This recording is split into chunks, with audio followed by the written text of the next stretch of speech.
An outcast ogre and a donkey, in order to regain his isolated swamp, embarks on a quest as proxy to the king to rescue a damsel in distress, only to unwittingly fall in love for him and discover his true desire of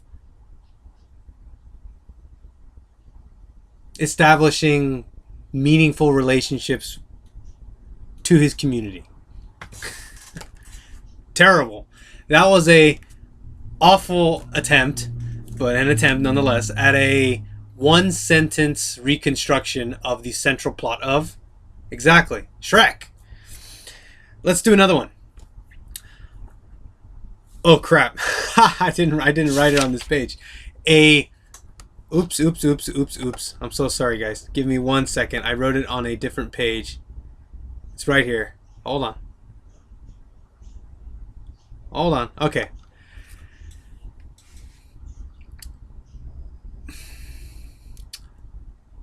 Obsessed with revenge, ex-assassin seeks the death of a mafia member whom, for no good reason, murdered his dog, the last living memory of his departed soulmate.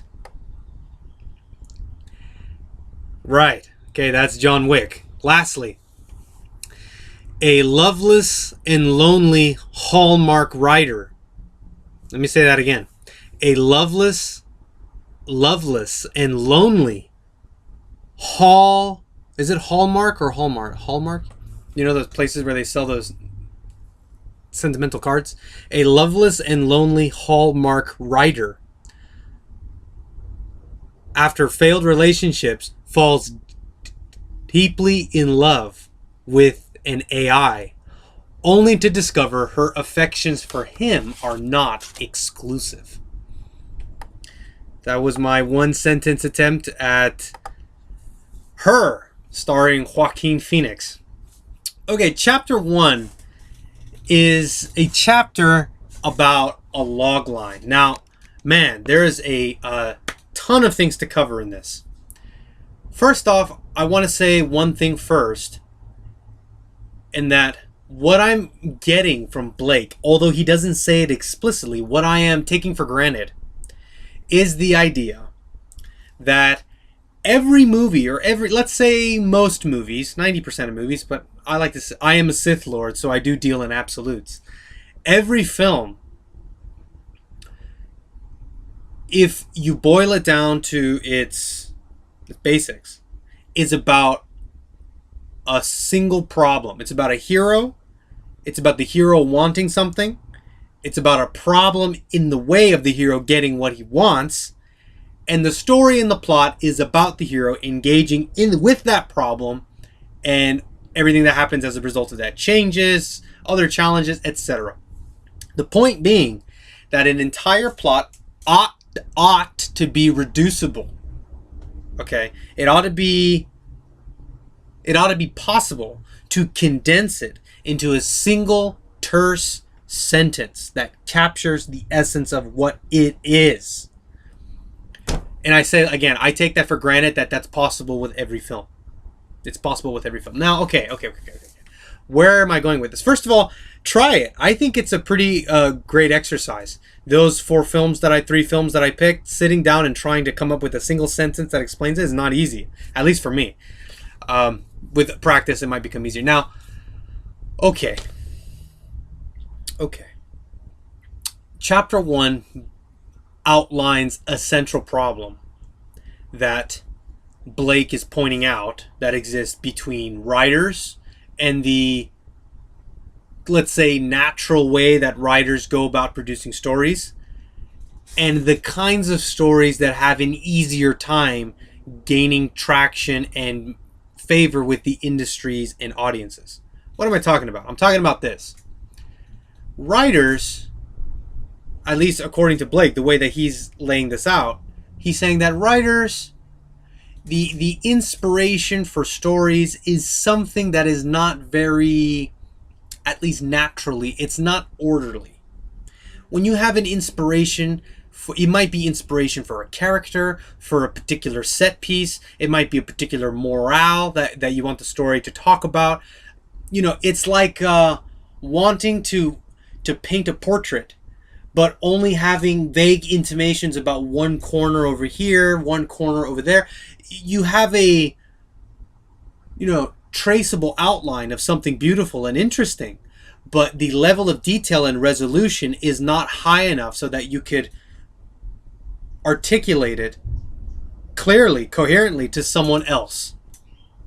That's the typical way that artistic projects come about. They come about just on their own accord, and that typically does not take on a orderly, comprehensible shape. Now, Blake isn't complaining about that. What he's complaining, or what he's pointing out, that oftentimes there seems to be a, how can I put it? He's pointing out that there's a responsibility on the part of the writers to take this creative output and to try your best to give it form so that it's more palatable to other people. Okay, so to put it in another way, Hollywood, the industry, the film industry, is a business. Fundamentally, it's a business. And it's a business that's in the business of, making money by grabbing people's attention.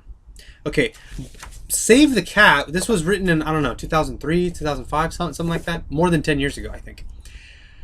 Compared to 20 years ago, the entertainment media landscape today in 2019, I think, is fiercely has much more gravity, and if it was an amusement park, it's much bigger, much more dense, crazy colors and lights and sounds all over the place. The competition for people's attention today is incredibly important. We have Netflix, we have Hulu, we have movies playing at theaters, we have movies on YouTube, we have there's just a lot of places to go to get entertained.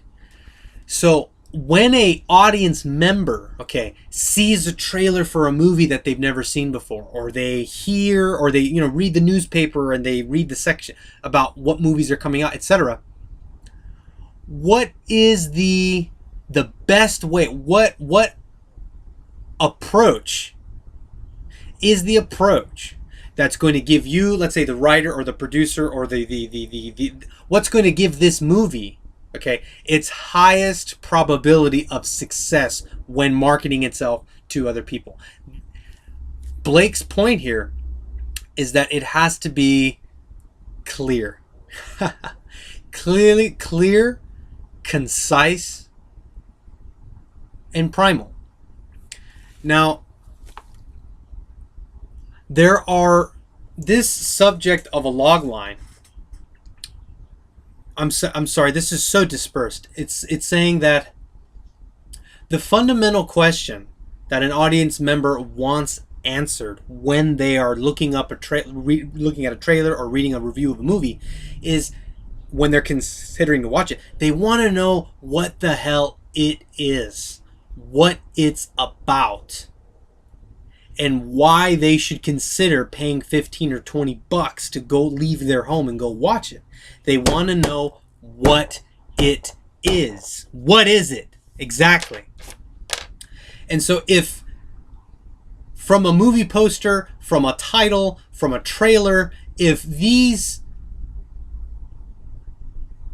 summaries of the film do not do their job and give the viewer a coherent, big picture, palatable summary of what the film is, so that they can turn around and reconstruct that same interpretation to other people, if it doesn't do that, it fails.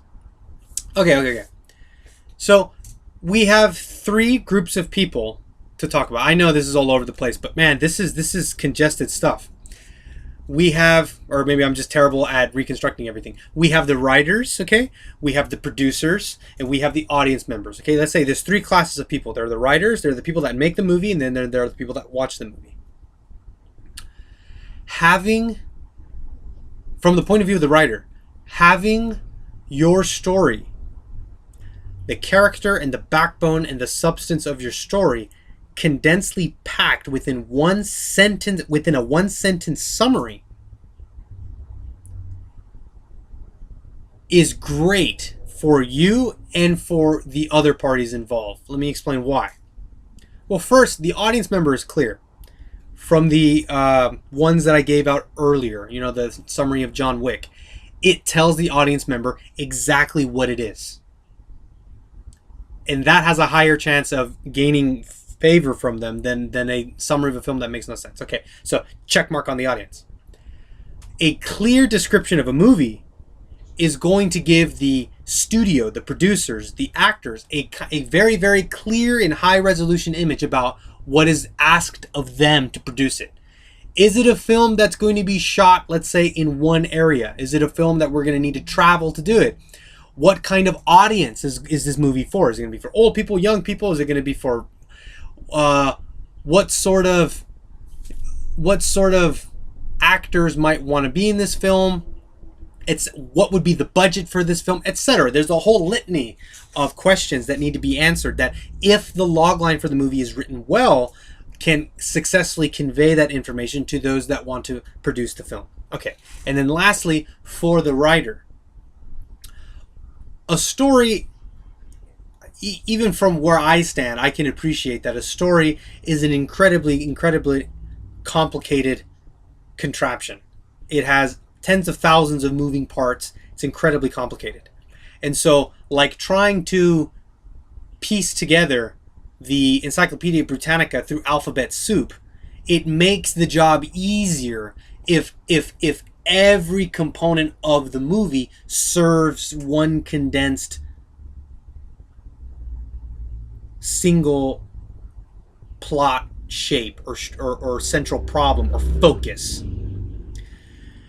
If I'm writing the story of Shrek and I know that it's a story about a unloved, hated ogre on a quest for a princess, and I know that he's going to eventually fall in love and then rediscover his desire to establish a relationship with other people, then the creation of the sub-characters and subplots and whatnot is all going to be created with the intention of having it, making sure that it has something to contribute to that central goal. And so